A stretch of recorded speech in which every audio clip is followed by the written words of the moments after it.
আমার চেয়ে বড় পরীক্ষার সম্মুখীন হয়েছেন কোন পুরুষ না একজন নারী।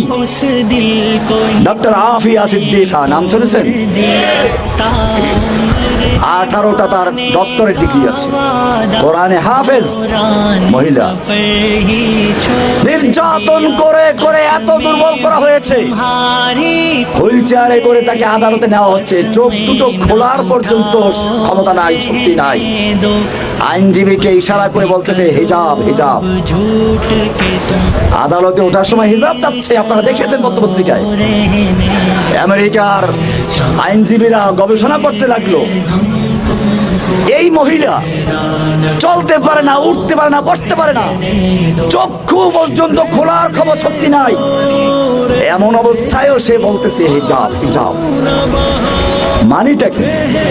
ওদের মধ্যে একজন উত্তর দিচ্ছে, তোমরা ডক্টর আফিয়া সিদ্দিকাকে নির্যাতন করেছো, তার দেহকে নিস্তেজ করে দিয়েছো, তাকে ক্ষুধার্ত রেখেছো, কিন্তু জেনে রাখো তার দেহকে তোমরা যতই নিস্তেজ করেছো, তার ঈমানি শক্তি ততই শক্তিশালী হয়েছে।